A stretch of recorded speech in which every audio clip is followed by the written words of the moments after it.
dari lantai dasar Sentral Bisnis Jakarta Islamic Center 107.7 FM, Radio GIC Suara Peradaban Islam Jakarta.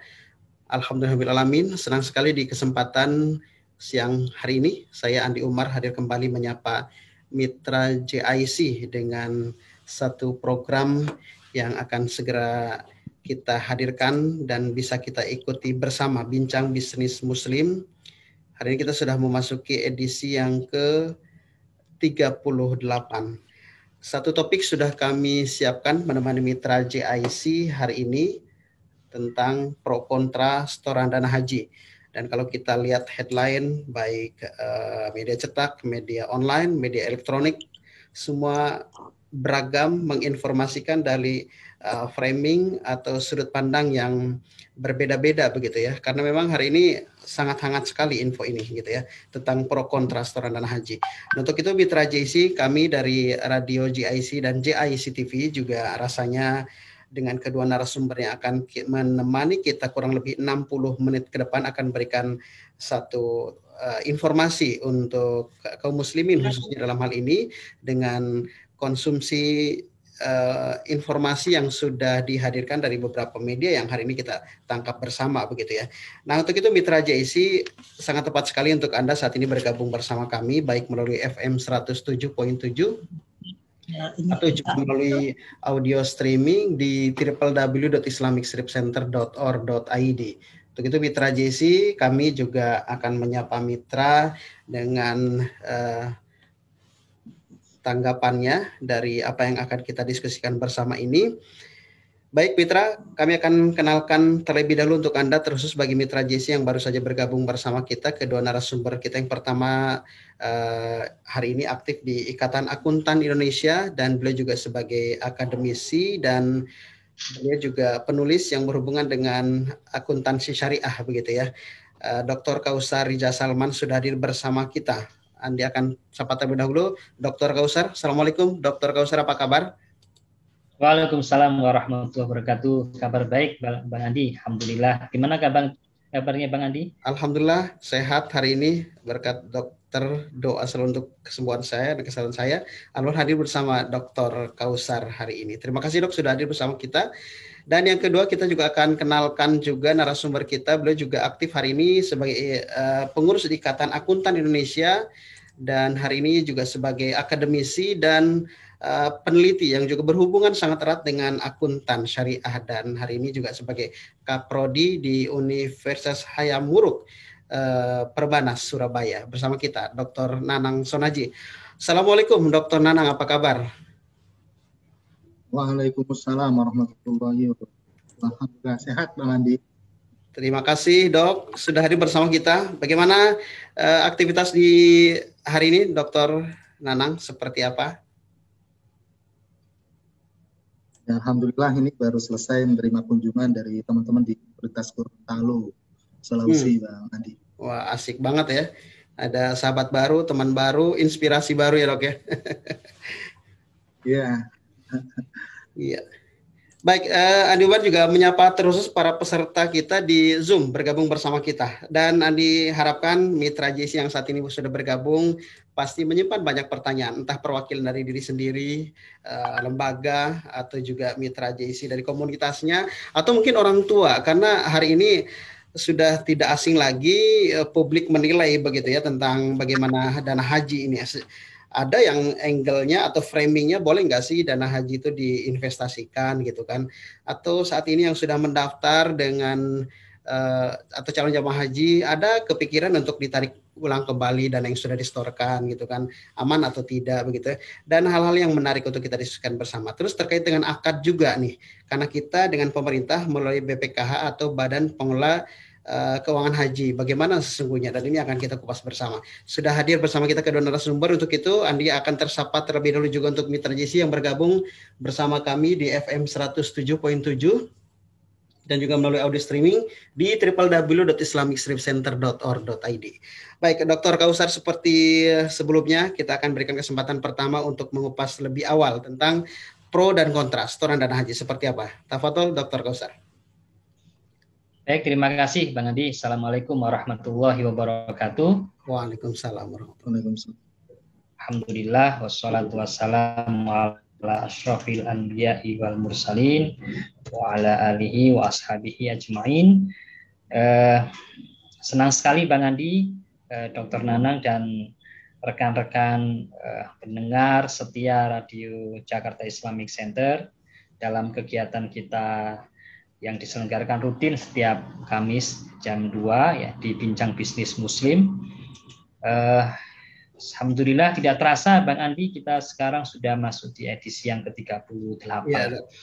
Dan pada edisi ini kita akan bahas seperti yang tadi sudah diberikan introduction oleh Bang Andi adalah mengenai dana setoran haji. Ini sekarang menjadi sebuah trending topik ya dari rekan-rekan semuanya dan yang mengikuti berita-berita baik di media massa, kemudian di media elektronik dan bahkan juga di sosial media terkait dengan dana setoran haji. Teman-teman semuanya dan pendengar Radio Jakarta Islamic Center, dana setoran haji sampai dengan Maret 2021 itu nilainya sebesar 149 triliun, ya, hampir 150 triliun. Yang ini merupakan jumlah dari dana setoran awal yang senilai 25 juta itu. Kemudian yang dikelola oleh BPKH ya, Badan Pengelola Keuangan Haji yang sampai sekarang totalnya tadi 149 triliun dan nanti pada mendekati keberangkatan itu akan disetor oleh jamaah haji senilai 10 juta. Ya, sehingga kalau secara total itu 35 juta. Dan kita melihat ya dan membaca ya laporan keuangan dan juga informasi yang disampaikan oleh BPKH itu pada tahun 2019 yang lalu itu BPIH ya per jamaah itu sekitar 72 juta. Jadi ada kekurangan sekitar 35 juta itu nanti diambilkan dari keuntungan dana haji, Bang Andi. Keuntungan dana haji yang diinvestasikan. Ya, tadi juga Bang Andi sudah menyampaikan sekitar 7 triliun. Ya, BPIH itu yang senilai 72 juta itu, ya, yang 35 jutanya dibayarkan oleh jamaah dan sisanya itu ya dari hasil keuntungan pengelolaan dana haji. Ya, sekarang itu perdebatannya itu kan pada seputar dana haji itu diinvestasikan pada sektor-sektor apa gitu ya, infrastruktur. Amankah dana setoran haji ya? Terus bagaimana keuntungan atau laba dari investasi itu ya, dibagi hasilkan kepada para jamaah dan juga yang mendasar itulah akad yang terjadi antara jamaah haji dengan pemerintah yang dalam hal ini diwakili oleh BPKH ya sebagai Badan Pengelola Keuangan Haji. Akad titipankah atau akad wakalah bil ujroh? Itu yang nanti akan kita diskusikan ya pada kesempatan pada hari ini. Kalau kita melihat mitra GIC ya berkaitan dengan akad wakalah itu ya memang wakalah itu ya akad yang dipraktekkan oleh Rasul alaihi salatu wassalam. Apakah dengan menggunakan wakalah bil ujroh ya atau wakalah bi ghairi ujroh ya, tanpa ujroh dan juga wakalah dengan ujroh dan tanpa ujroh itu. Wakalah itu mewakilkan, akad mewakilkan dari satu pihak kepada pihak lain. Nah, kalau wakalah bil ujroh itu ya hukumnya sama dengan akad ijarah. Ya. Dan beberapa standar sudah menjelaskan Bang Andi dan juga mitra GIC di standar AAUIV ya, Accounting dan Auditing Organization for Islamic Financial Institution tentang wakalah. Dijelaskan tentang wakalah.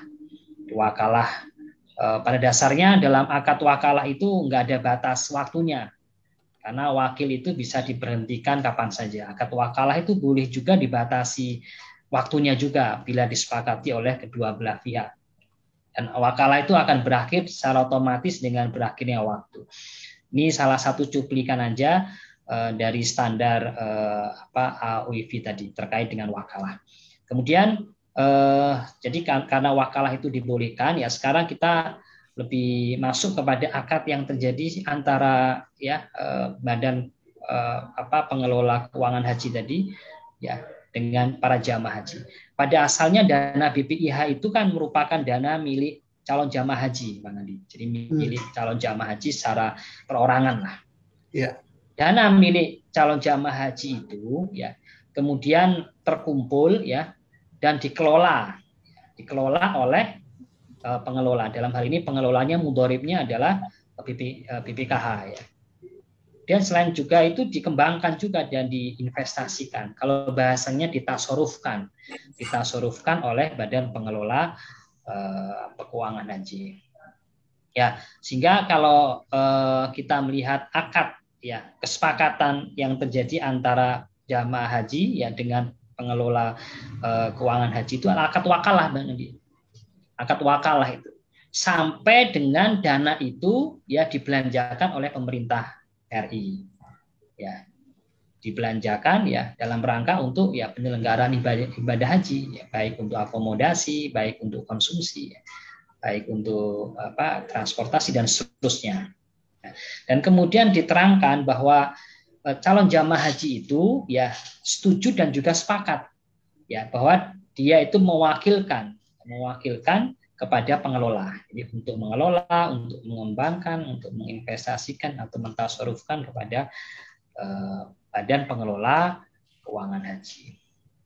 Ya, yang dikelola oleh pengelola ini kan ada dua ya, baik dana biaya penyelenggaraan ibadah haji, dana BPIH dan juga dana BPIH khusus ya, dari calon jamaah haji. Itu yang harus kita pahami dulu berkaitan dengan akad. Kemudian kita harus melihat pada ketentuan-ketentuan yang lain. Di situ dijelaskan bahwa pengembangan dana BPIH ini ya oleh BPKH melalui penempatan dan investasi yang dibatasi ya dengan kegiatan investasi yang sesuai dengan nilai-nilai syariah berdasarkan pada prinsip kehati-hatian dan keamanan. Jadi harus hati-hati dan aman. Makanya kita lihat kemarin ya Bang Andi dan juga Mitra JIC teman-teman kita dari DPR RI Komisi 8 ya, kemudian juga dari Kementerian Agama ya, kemudian juga kepala BPKH-nya Bang Anggito Abimanyu itu juga mengatakan bahwa dana haji itu aman gitu ya. Dana haji itu aman. Nah, keamanan itu memang disyaratkan di dalam fatwa nomor 122 ini. 122 tahun 2018. Nah, kemudian yang kedua ketentuannya adalah pembagian hasil investasi nih Bang Andi kepada calon jamaah haji.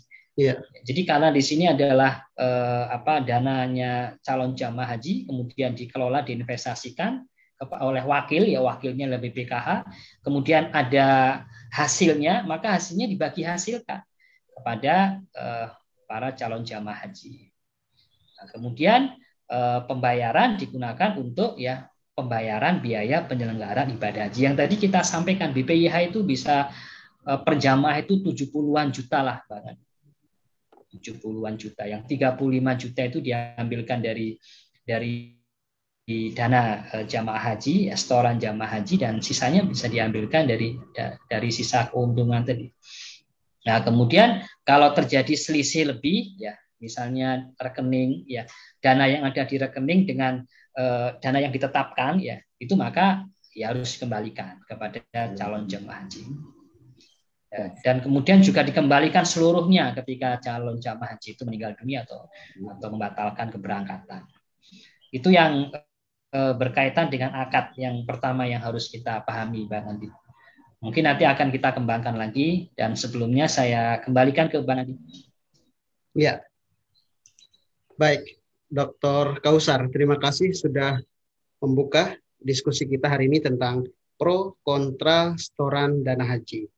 Dan kami menyapa kembali bagi mitra JIC yang baru saja bergabung melalui FM 107.7 dan juga untuk Anda yang baru saja mengikuti siaran kita melalui audio streaming di www.islamicstripcenter.org.id dan jangan lewatkan untuk siaran kita juga bisa kita ikuti di Facebook dan YouTube kami di JIC TV dan JIC Channel.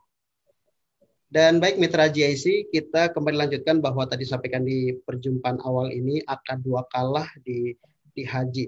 Nah, Andi Umar mau ke Dr. Nanang ini, Dok. Tadi kan beberapa jenis investasi yang dibolehkan hari ini oleh pemerintah melalui BPKH atau Badan Pengelola Keuangan Haji ini.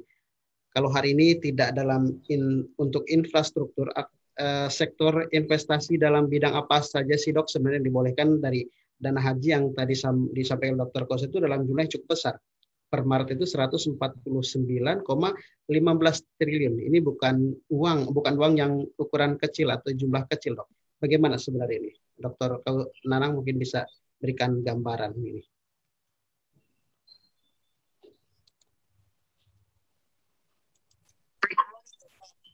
Baik, terima kasih Bang Andi.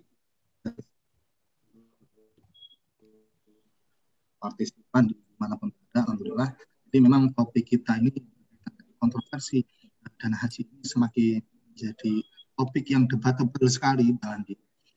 Sejak Menteri Agama itu kan kalau haji untuk tahun 2021 ya tidak diberangkatkan ya, jadi tidak ada pemberangkatan untuk haji tahun 2021. Nah, ini menjadi satu polemik tersendiri sebelum kita bicara masalah pengelolaan dana haji yang hampir mencapai 130 yang sampai. Kita lihat daftar haji yang sudah hampir 3 periode ya, 2019, 2021 ditunda karena memang dari Arab Saudi memberikan approval berkaitan dengan penyelenggaraan ibadah haji di negara-negara yang memang masuk dalam daftar ya, tidak melakukan terlebih dahulu penyelenggaraan ibadah haji. Namun demikian yang perlu kita pahami bukan berarti di Masjidil Haram ya, ibadah haji itu tidak ada. Jadi oleh warga yang mukim di situ setempat ibadah haji tetap masuk. Negara-negara tetangga yang memang diperkenankan oleh Arab Saudi tetap masuk. Hanya saja memang yang muslim terbesar di Indonesia itu sudah menjadi hal yang sangat terkenal di Arab Saudi bahwa jamaah haji berasal dari Indonesia itu adalah cukup besar dari negara-negara di dunia. Makanya porsi yang diperoleh dan porsi yang diminta oleh pemerintah Indonesia untuk porsi haji itu adalah porsi yang sangat besar. Nah, kalau kita lihat ya teman-teman semua, akibat dampak pengumuman penundaan penyelenggaraan haji di tahun 2021 menambah daftar panjang waiting, daftar antrian. Nah, jadi kalau kita lihat di website resminya Kemenak itu, jumlah pendaftar calon jemaah haji terbesar itu berasal dari Provinsi Jawa Timur. Kebetulan saya Ustadz Kausar ini berada di jantung kotanya Jawa Timur di Surabaya. Jadi kalau saya dan Ustadz Dr. Kausar ini insya Allah misalkan diberikan kesempatan untuk ibadah haji dengan melakukan ibadah haji reguler, setoran awal, maka waiting list-nya kita di Surabaya itu mencapai 35 tahun minimal paling cepat.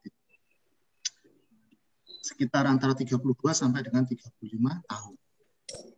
Itu baru bisa, wallahu alam ya, usia kita ini yang berusaha untuk tapi yang paling penting ada niatan bagi kita untuk mensegerakan jika kita sudah mampu untuk melaksanakan salah satu rukun haji.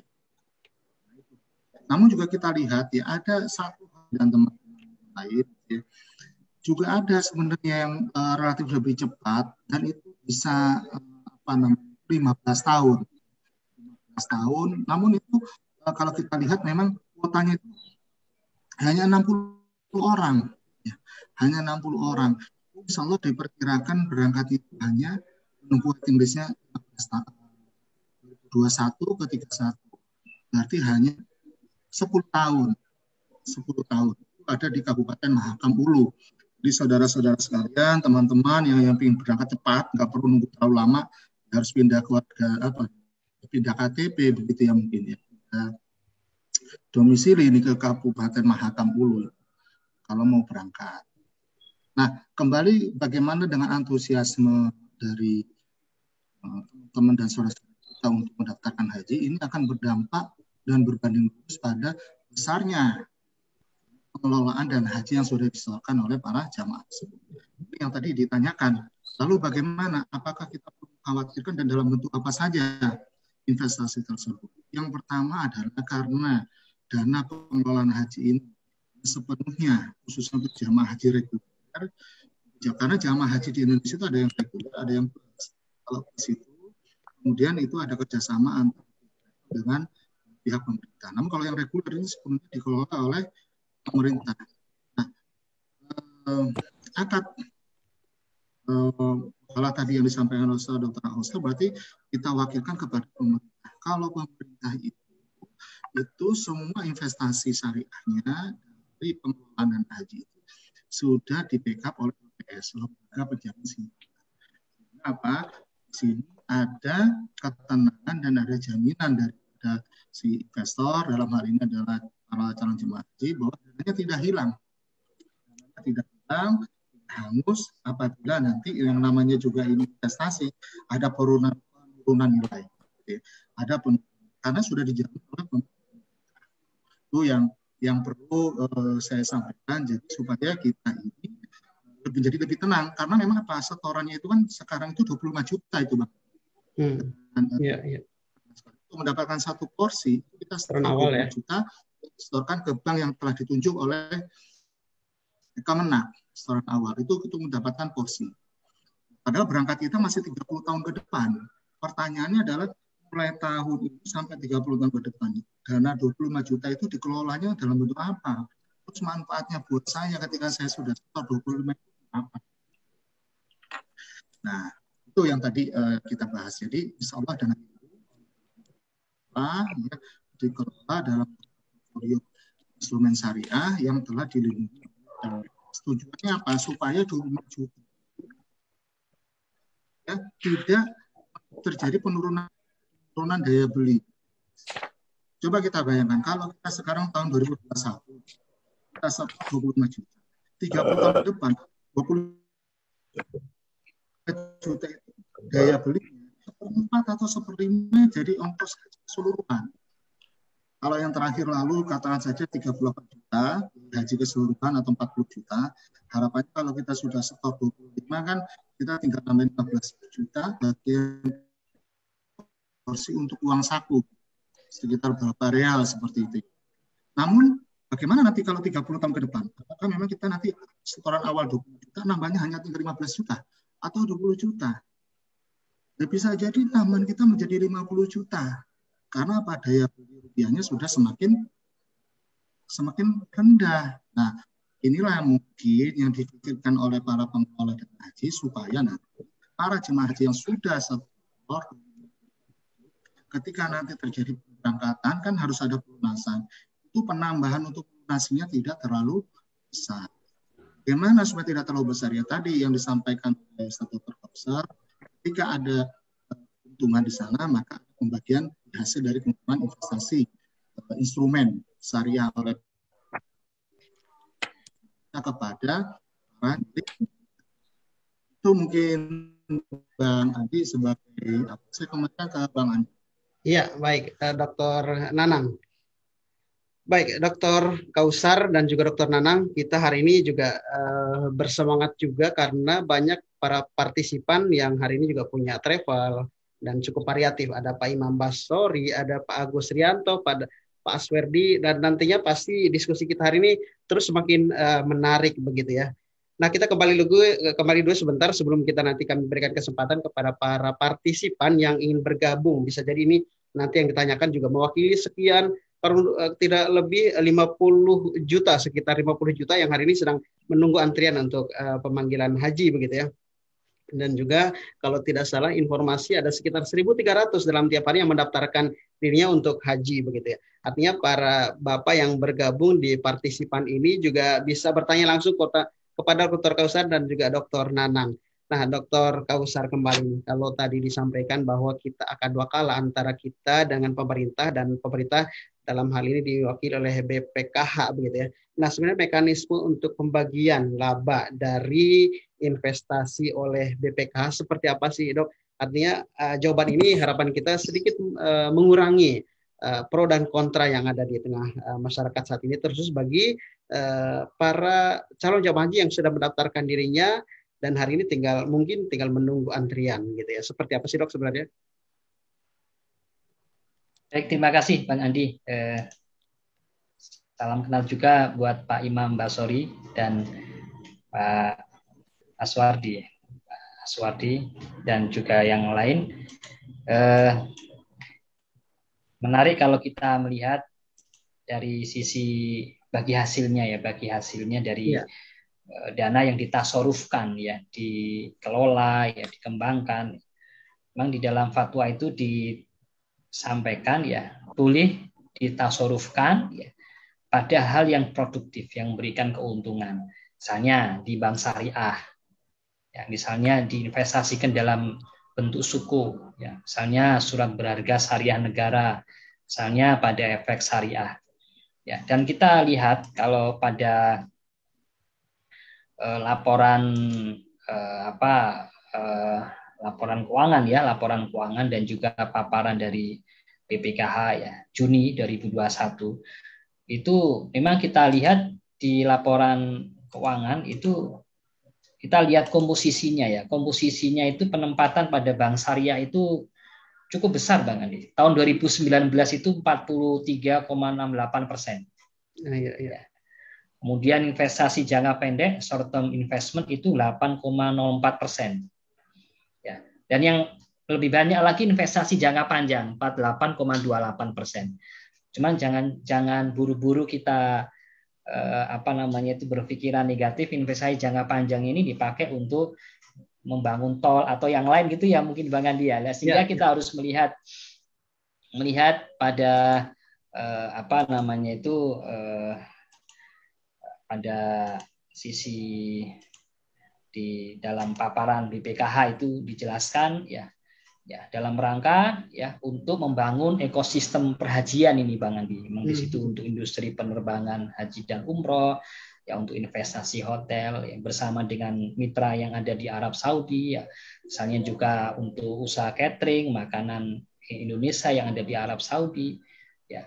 Dan juga misalnya untuk digitalisasi haji dan umroh ya. Dan juga untuk investasi langsung dalam bentuk selain transportasi, akomodasi, kemudian konsumsi, ya, bisa juga pakaian dan juga kosmetik juga dipakai untuk investasi emas dan lain gitu, emas dan lain-lainnya. Ya itu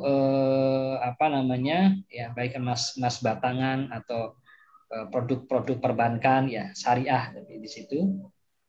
Ya sehingga dari apa yang kita lihat ya tidak ada yang digunakan untuk ya investasi pada infrastruktur misalnya jalan tol dan yang lain yang tidak terkait dengan ekosistem perhajian itu Bang Andi. Kita melihat dari sisi data ya, kita melihat pada sisi data dan dalam ketentuan berkaitan dengan hak pengelola, maka pengelola tadi yang ditanyakan Bang Andi wajib membagikan dana hasil investasi kepada individu-individu calon jamaah haji secara proporsional. Dan kita bisa melihat pada tadi yang kita sampaikan di awal bahwa BPIH itu nilainya per jamaah itu melebihi dari 35 juta sebetulnya yang dibayarkan dalam rangka untuk pemberangkatan penyelenggaraan ibadah haji itu sekitar 70-an juta, sehingga sisanya itu ya diambilkan dari baik mungkin dana jamaah haji yang tertunda ya Bang Andi yang belum berangkat, dan juga yang dari hasil pengelolaan investasi itu. Nah, itu nanti ya semacam digunakan untuk memberikan subsidi dari kekurangan dana yang disetorkan oleh kekurangan dana dari 35 juta sampai ke 70 juta ini kan cukup besar ya Pak Andi. Ya, kemudian juga dalam hal pengelola mengalokasikan keuangan haji yang setara dengan kebutuhan dua kalinya biaya penyelenggaraan ibadah haji. Dan biaya tersebut itu ada tersimpan dalam rekening. Ya. Dan rekening virtual ya masing-masing calon jamaah haji itu, ya, serta hasil keuntungannya. Dan pengelola memang dalam kondisi itu, BPKH itu dalam kondisi seperti itu dia membagikan hasil itu kepada calon jamaah haji. Itu yang kita bisa lihat ya. Kalau nilai manfaatnya sendiri cukup besar Bang Andi. Ya. Nilai manfaat keuntungan dari pengelolaan dana haji itu ya tahun 2020 data yang lalu itu 7 triliun. 7 triliun. Jadi keuntungannya itu seluruhnya digunakan untuk ya mencukupkan biaya haji yang berangkat. Dan sebagiannya masuk ke rekening jamaah tunggu ya, sebagiannya masuk ke rekening jamaah tunggu, ya sebagiannya dipakai untuk mencukupkan biaya haji yang berangkat. Karena tiap tahun itu kebutuhan dana untuk 210.000 jamaah itu ada 14 triliun Bang Andi. 14 triliun ya. Dan menurut informasi dari rekan-rekan kita di BPKH itu mereka punya ketersediaan dana 45 triliun. Dana yang liquid, artinya liquid itu yang ya siap untuk dipakai, siap untuk digunakan pemberangkatan haji. Yang kira-kira kalau 45 triliun ini berarti 3 kali dari kebutuhan 3 kali dari kebutuhan pemberangkatan setiap tahun yang sekitar 14 triliun tadi. Dan juga kita lihat selama 2018 dan 2019 kemarin laporan keuangannya sudah diaudit oleh BPK. Hasilnya wajar tanpa pengecualian. Dan yang tahun 2020 ini masih dalam proses audit. Yang kemarin kita juga mendapatkan informasi yang insya Allah bisa dipertanggungjawabkan dari teman-teman kita di BPKH itu, Badan Pengelola Keuangan Haji. Dan termasuk juga salah satu dari Dewan Pengawas atau ini Pak Muhammad Akhyar Adenan itu kan salah satu sesepuh di akuntansi syariah Bang. Ya. Dia dulu lama itu. Nah, sekarang dia jadi dewan pengawasnya di situ. Termasuk Bapak Anggito Abimanyu ya sebagai kepala BPK. Insya Allah dana yang ada yang dikelola oleh pengelola BPK ini insya Allah bisa aman dan juga terjamin seperti yang difatwakan dalam Fatwa 122 tahun 2018. Saya kembalikan ke Bang Andi. Ya, baik, Dr. Kausar. Mau ke Dr. Nanang dulu nih, Dok. Kita sedikit bergeser dari setoran dana haji, tapi kita lebih melihat tahun ini, gitu ya. Tahun ini dengan ketidakberangkatannya calon jamaah haji dari Indonesia, seperti yang sudah diumumkan oleh Indonesia melalui Kementerian Agama. Sebenarnya kalau Dr. Nanang melihat alasan utama kenapa hari ini, gitu ya, Indonesia tidak memberangkatkan jamaah hajinya, dan kenapa akhir-akhir ini juga yang baru saja muncul ke permukaan dana haji penggunaannya, investasinya, infrastruktur dan lain-lain. Seperti apa nih Dr. Nanang melihat? Baik, terima kasih Bang Andi. Jadi memang perlu kita ketahui dalam 3 tahun terakhir 2019, 2020 dan 2021 kita mengalami yang namanya pandemi global, adanya COVID-19. Apalagi sekarang bermutasi dengan jenis dan varian yang baru. Hampir semua negara itu berupaya melakukan kebijakan-kebijakan pengetatan agar bisa mengurangi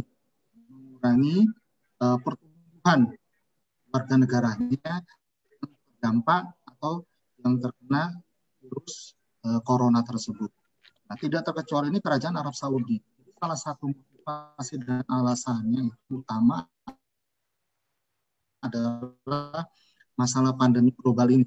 Sampai sekarang protokol untuk pengetatan penggunaan masker, kemudian kerumunan, menjaga jarak itu pun diberlakukan sampai di depan Ka'bah. Kalau kita lihat TV live yang ada di Arab Saudi itu, yang sedang tawaf di sana itu semuanya menggunakan masker dan menjaga jarak. Bahkan sekarang untuk mencium Hajar Aswad saja sudah ada batasan, gitu. Sudah dibatasi, tidak bisa. Ini artinya apa? Bahwa pemerintah Arab Saudi itu sebenarnya tidak hanya ingin melindungi warga negaranya, tetapi melindungi seluruh umat muslim yang memang nanti pada saat musim haji berkepentingan mereka hadir di Masjidil Haram dan juga di Mina.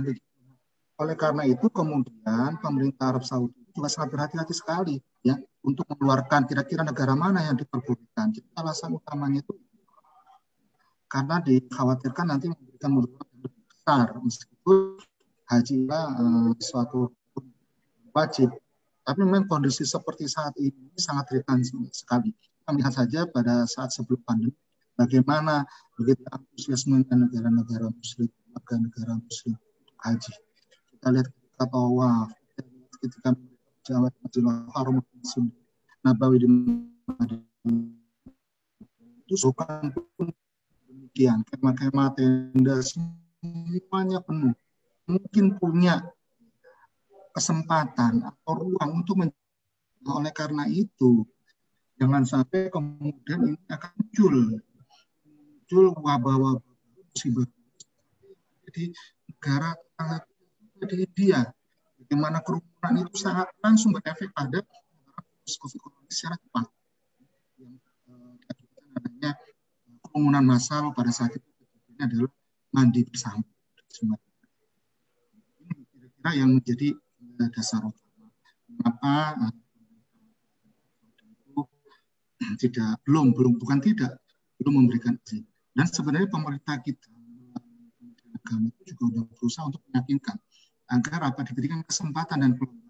Namun juga pemerintah juga harus bisa memberikan kenyamanan bagi calon jemaah haji, karena tidak semua calon jemaah haji itu juga ingin berangkat haji saja, tetapi mereka ingin berangkat haji dengan nyaman dan aman. Gitu. Jadi kalau saya lihat itu sekarang sudah teredukasi dengan baik bahaya dari COVID-19 ini. Jadi mereka sendiri pun tidak terlalu memaksakan karena kita tahu seperti itu. Kan kalau kita lihat di berita yang ada di satu daerah di Jawa Timur itu di Ponorogo banget. Iya. Hampir berapa persen dari calon jemaah hajinya itu membatalkan menarik setoran haji 20 jutanya itu bukan karena takut karena corona, tidak, karena memang ekonominya terdampak. Ekonomi terdampak karena ada situasi wabah seperti ini. Sedangkan satu-satunya investasi yang dipunya pada saat itu mungkin adalah setoran yang ada di Kemenak itu. Ini sekaligus kita coba berpikir dari paradigma yang berbeda. Maksud saya adalah saya coba mengajak uang yang kita setorkan ke Kemenak itu tidak akan hilang dan juga tidak bisa ditarik. Buktinya apa? Buktinya adalah ada saudara-saudara kita yang memang membutuhkan sekali, kemudian menarik uangnya bisa dan itu buktinya bisa. Artinya satu yang bisa kita pelajari dari hikmah ini, dana kita itu tersimpan dengan aman. Mereka mengatakan kok tidak berkurang sepeser pun disetorkan. Yang kedua, proses penarikannya pun mudah karena memang sejatinya itu adalah rekening nasabah sendiri. Ketika kita membuka setoran haji kan kita punya rekening. Rekeningnya itu bisa kita tarik, sama halnya kita kalau punya tabungan kita tarik. Hanya saja rekening itu kan tidak diberikan ATM dalam buku tabungan gitu, haji. Yang kedua, kekhawatiran kita. Yang ketiga adalah yang harus kita pahami bersama bahwa investasi yang dikelola oleh pemerintah dari setoran jemaah haji itu adalah sepenuhnya untuk calon jemaah haji. Hari ini bisa kita buktikan sampai dengan tahun 2019 ketika kita bisa memberangkatkan para calon jemaah haji ke Tuluk. Biaya haji negara Indonesia itu adalah biaya haji termurah dibandingkan negara-negara ASEAN yang lain, dibandingkan dengan Brunei, Darussalam, dan Malaysia, serta Singapura. Karena memang tiga negara ini adalah tiga pensuplai dan mayoritas musuhnya relatif cukup. Jadi kita ini termurah. Termurah itu artinya termurah dari yang dibayarkan calon jemaah haji. Pada saat itu kan kisaran 35 sampai 40 juta. Padahal bisa jadi biaya total akumulasinya itu bisa sampai 60 sampai dengan 65 juta. Lalu selisihnya yang 25 juta itu dari mana? Kan nggak dimintakan ke calon jemaah haji. Itulah yang kemudian oleh kita dijadikan sebagai bagi hasil atas pengelolaan jemaah haji. Menutupi kekurangan-kekurangan biaya. biaya catering kan rata-rata kalau kita haji reguler itu kan antara kurang lebih 40 hari itu, Andi.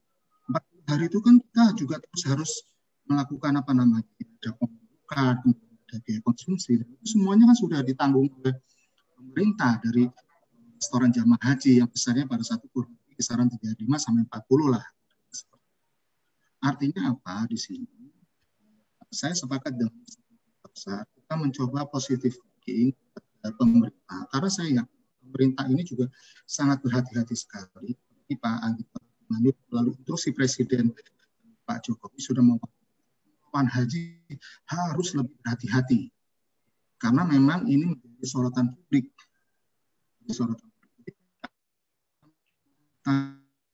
Kualitasnya harus betul-betul terbuka, transparan, dan bisa dimanfaatkan sepenuhnya jemaah haji. Nah, kita harus berpositif thinking bahwa pemerintah melalui alat negaranya itu untuk kemudahan, untuk keringanan para calon jemaah haji. Agar mereka bisa fokus, agar mereka bisa ibadah dengan. Hal ini juga menjadi dampak dengan murahnya. Murah ini yang memang relatif. Tapi kalau lihat dari komparasi dengan harga Asia, kita memang murah. Dan daya beli untuk 35-40 juta buat sebagian lapisan masyarakat di Indonesia itu cukup mampu. Inilah kemudian mengapa tadi Bang disampaikan calon jemaah haji Indonesia itu paling banyak yang mendaftarkan. Ini paling besar sedunia. Tinggal nunggu berangkatnya aja. Makanya berangkatnya itu paling cepat itu 10 tahun itu tadi di Kabupaten Mahakam itu. Paling lambat, paling lama itu bisa sampai 36 tahun. Karena apa? Saking banyaknya antusiasme saudara-saudara ini. Mungkin Bang Andi yang bisa saya sampaikan. Insyaallah mudah-mudahan bermanfaat. Ya, baik, Dr. Nanang, terima kasih.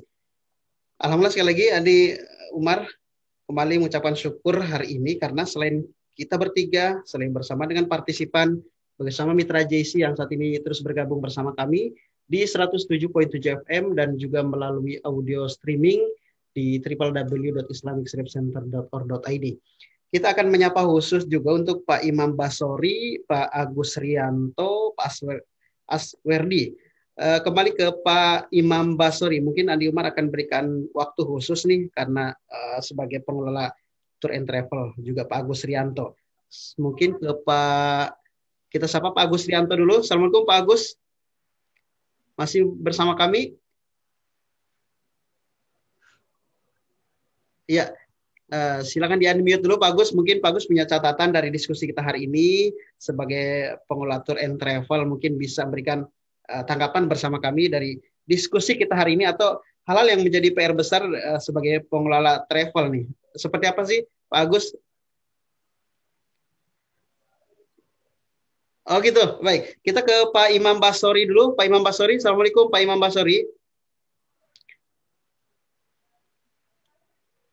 Pak Imam masih bergabung bersama kita sore hari ini, siang menjelang sore. Tadi sempat bersama kita di awal nih. Baik, kalau belum silakan untuk teman-teman para partisipan yang ingin bersama kami, ingin mendapatkan jawaban dari Pak Dr. Kausar dan juga Dr. Nanang, mungkin hal-hal yang ingin ditanyakan atau sekedar tanggapan di pertemuan kita hari ini tentang pro kontra setoran dana haji. Silakan. Ya. Kalau belum, izinkan Andi Umar dan juga Dr. Kausar dan Dr. Nanang untuk kembali memperdalam kembali dari tentang setoran dana haji yang menjadi topik pertemuan kita di edisi yang ke-38 hari ini di Bincang Bisnis Muslim. Tentunya masih bersama Mitra JIC. Dan kami ingatkan kembali untuk Mitra JC bahwa ini juga akan nanti kami posting, kami upload di channel YouTube kami JIC TV dan juga JIC channel tentang pro kontra setoran dana haji. Nah, Dr. Kausar, Andi akan menanyakan satu hal berkaitan dengan setoran dana haji hari ini. Sepertinya mudah-mudahan dari pertemuan kita menemukan satu titik terang atau keseragaman pemahaman tentang akad pertama. Dan yang kedua dari keuntungan dari semua investasi yang dilakukan oleh pemerintah melalui BPKH. Keuntungan tersebut seperti apa sih, Dok, sebenarnya? Baik, Bang Andi. Jadi ini kan dikelola oleh BPKH ya, dikelola BPKH. Jadi nilai manfaatnya itu bisa digunakan untuk sebagai sumber tambahan dari biaya real haji ya. Biaya real haji yang tadi kita sampaikan sekitar 70-an juta ini. Ya. Yang dibayar oleh para jamaah itu kan 35 juta ya. Sisanya itulah yang dicari oleh BPKH ya. Ya, ada sumber-sumber lain yang bisa digunakan untuk mensubsidi biaya real jamaah haji itu. Dan nilai manfaat itulah yang nanti ditambahkan dari 35 juta itu. Dan dalam menginvestasikan itu juga tadi ada beberapa ketentuan-ketentuan yang disyaratkan tadi, investasi langsung yang terkait dengan ekosistem dari perhajian ya, kemudian juga pada investasi yang terkait dengan nilai yang sesuai dengan nilai-nilai syariah seperti surat berharga syariah negara, suku itu yang paling banyak, kemudian juga reksadana syariah. Kemudian yang penting di situ profil resikonya adalah low to moderate. Jadi dari rendah sampai ke moderate. 90% investasi itu dibelanjakan dalam bentuk SPSN dan juga suku, itu yang paling banyak. Dan kalau kita melihat suku sendiri yang paling banyak ya 65% itu suku. Tapi ini data tahun 2019. Kita ambil data 2019 karena data ini laporan keuangannya sudah teraudit. Nanti kalau yang tahun 2020 kan belum teraudit. Ya, mengalami kenaikan lah. Kalau kita lihat dari tahun 2018 ke 2019 itu instrumen investasinya naik. Dari asalnya dari tahun 2018 itu sekitar 46,9 triliun, ya sekarang bisa sampai 70 triliun. Dan 60%-nya itu sekitar 45 triliun itu masuk dalam investasi suku. Kalau suku itu kan termasuk low to moderate itu, karena nanti negara itu BPKH akan mendapatkan tergantung sukunya suku mudharabah ya, berarti menerima bagi hasil, suku ijarah menerima pendapatan sewa. Nah, pendapatan sewa dan bagi hasil itu yang nanti nilai manfaat yang nanti akan kembali lagi kepada para jamaah, sehingga bisa di cover tadi kekurangan dari biaya real haji tadi, Bang Andi. Itu Bang Andi yang bisa saya sampaikan tadi. Ya, baik, kita ke pertanyaan dari para partisipan di Zoom meeting kali ini. Ada Pak Junaid menyapa kita. Mungkin Dr. Nanang bisa memberikan tanggapan dari pertanyaan ini, karena satu-satunya wakala adalah BPKH. Apakah hukumnya bila kita mengetahui dana yang digunakan tidak amanah? Apakah kita sebagai jamaah tidak terikat untuk haji? Bagaimana Dr. Nanang? Dari Pak Junaid, silakan. Terima kasih Pak Junaid. Kita harus pisahkan berkaitan dengan pengelolaan dananya yang tidak amanah atau masalah terikatnya kita untuk haji atau tidak. Kalau yang untuk haji kita terikat, maksudnya ini terikat misalkan hajinya kita itu tetap ya atau tidak. Kalau hajinya ya harus tetap ketika kita sudah mampu, karena itu hukumnya wajib. Jadi pergi hajinya itu yang melalui kalau kita reguler itu kan melalui setoran dana haji itu wajib. Nah, sekarang masalahnya adalah bagaimana, apakah hukum kita kalau kita mengetahui dana yang digunakan itu tidak aman. Ini kita melihatnya begini, kalau memang kita tahu amanah, ini ada satu prosedur yang bisa kita sampaikan. Ya. Jadi pengelola haji dalam ini pemerintah itu bukan sosok yang otoriter, tetapi ketika ada penyimpangan-penyimpangan dari pengelolaan dana haji dan masyarakat mengetahui, maka itu bisa disampaikan melalui jalur-jalur hukum yang sudah disediakan. Itu ya, sudah disediakan. Karena ini masuk ke dalam tindakan kecurangan. Jadi ini bisa masuk ke dalam tindakan penyalahgunaan atau tindakan kecurangan. Dan itu pemerintah sangat berterima kasih sekali kalau misalnya memang ada penyalahgunaan yang dilakukan oleh satu. Dan di Indonesia kejadian semacam ini sudah pernah terjadi. Dan itu kemudian sampai pada ranah hukum diputuskan. Sampai pada para petinggi negara pada saat itu. Yang memang awal-awalnya itu informasinya dari masyarakat berkaitan dengan tidak amanahnya pengelolaan calon jemaah haji. Jadi betul yang disampaikan oleh Pak Junet. Ketika masyarakat mengetahui ada pengelolaan dana haji sekarang atau tidak amanah, ya tidak sesuai, maka sampaikan kepada jalur hukum. Jalur hukum itu kan sangat terbuka kalau siap. Akan disampaikan agar apa? Agar mekanisme hukum bisa jalan terus.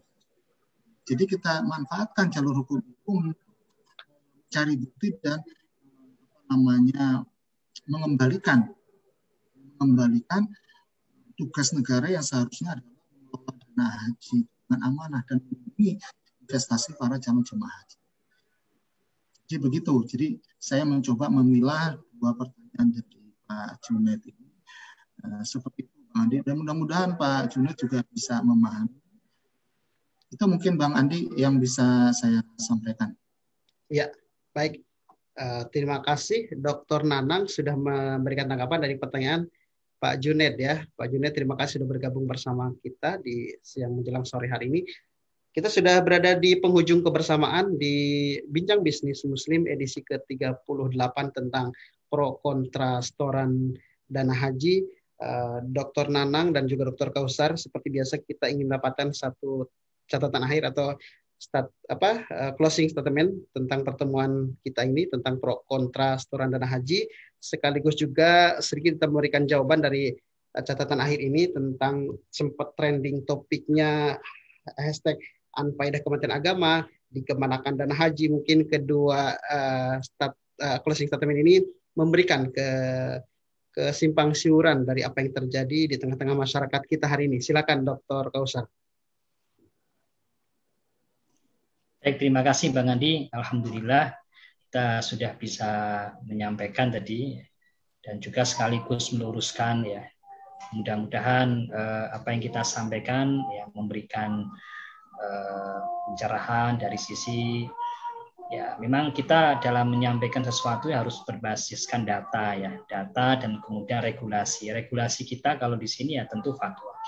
Amanah atau tidak itu kita kembalikan. Ada enggak yang melanggar ya atau bertentangan dengan isi dalam fatwa? Kalau isi dalam fatwa itu ya jelas ya, kalau misalnya diinvestasikan pada investasi yang enggak sesuai dengan syariah atau yang enggak terkait dengan pengelolaan dana haji ya, nanti juga tidak menimbulkan prinsip kehati-hatian ya, tidak aman dan tidak ada jaminan di situ ya, itulah yang nanti merupakan one prestasi atau pelanggaran atas persyaratan yang sudah ditentukan. Ya, dengan melihat data itu nanti kita bisa membuat sebuah analisis ya dan kemudian bisa berargumen dengan baik ya. Tapi kalau kita nggak menggunakan data ya, kemudian yang terjadi adalah kesimpang siuran ya. Sehingga marilah kita semuanya sama-sama berupaya untuk bersikap adil dan memang kalau pemerintah ini sudah berupaya untuk melakukan upaya-upaya dalam rangka untuk pemberangkatan ibadah haji ini ya, itu kalau misalnya memang ada yang tidak sesuai dengan ketentuan-ketentuan yang diatur dalam fatwa dan juga ketentuan-ketentuan yang lain, maka ya bisa disampaikan gitu, bisa disampaikan. Dan kalau misalnya nggak amanah itu yang luar biasa ini, luar biasa. Artinya kalau untuk penyelenggara umroh dan haji itu ya biro-biro travel itu kan harus amanah itu. Meskipun dana yang dia terima silahkan dia bisa mengalokasikan atau untuk membiayai kebutuhannya dia di luar keberangkatan haji nggak masalah karena memang akad tijaroh yang dipakai. Ya, akad wakalah bi ujroh itu ya hampir sama dengan akad ijaroh, tetapi dia ada peruntukan yang jelas, ada persyaratan dan batasan-batasan. Dan itu yang harus dipenuhi ya. Dan kita berharap semoga tetap pemerintah berada di atas tracknya ya, sesuai dengan di atas rel yang ada ya. Mudah-mudahan itu yang bisa saya sampaikan. Semoga bermanfaat, Bang Andi. Saya kembalikan ke Bang Andi. Amin. Terima kasih Dr. Kausar Riza Salman. Sekarang Dr. Nanang diberikan kesempatan, Dr. Nanang menyapa kita sebagai catatan akhir dari pertemuan kita hari ini. Silakan, Dok. Nah, ini sebagai catatan akhir, saya menghimbau, mengajak kepada seluruh umat muslim tetap istiqomah. Ketika kita memang mampu, maka kita tetap harus semangat untuk bisa menunaikan ibadah haji, karena itu sebagian dari rukun kita. Nabi Muhammad SAW juga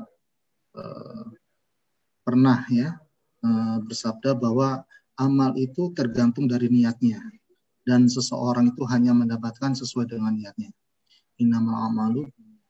Jadi ketika kita itu meniatkan kita itu ibadah haji, meskipun ya di Indonesia saat ini antriannya cukup panjang, tapi insya Allah jangan dijadikan itu sebagai penghalang kita untuk membatalkan niat kita, kesungguhan kita untuk mendaftar. Karena usia itu hanya Allah yang tahu.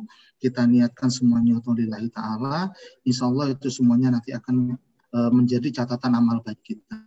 Jadi saudara-saudara muslim semuanya, tetap kita niatkan, tetap kita semangatkan untuk kita bisa disegerakan pergi. Itu mungkin Bang Andi sebagai catatan dari saya. Ya, baik Dr. Nanang Son Haji, Dr. Kausar Riza Salman, terima kasih sudah membersamai kami kurang lebih 60 menit kebersamaan kita. Semoga dari yang sebentar ini, dari kedua narasumber kita, pengasuh program BBM bermanfaat untuk kita, dan semoga bagi mitra yang bergabung melalui Radio GIC semakin tercerahkan dari paparan kita hari ini. Insya Allah kita akan berjumpa di pekan depan dengan topik hangat lainnya di Bincang Bisnis Muslim edisi yang ke-39. Tema apa? Nantikan kebersamaannya. Dan seluruh para partisipan di Zoom meeting kita hari ini, Andi ucapkan khusus juga terima kasih sudah bersama kita hari ini. Dan kita akhiri perjumpaan kita. Wassalamualaikum warahmatullahi wabarakatuh. Waalaikumsalam warahmatullahi wabarakatuh. Baik, Dr. Nanang, Dr. Kausar, dan teman-teman kita akhiri langsung ya, Dok ya. Ya. Baik, Bang Andi. Baik, yuk.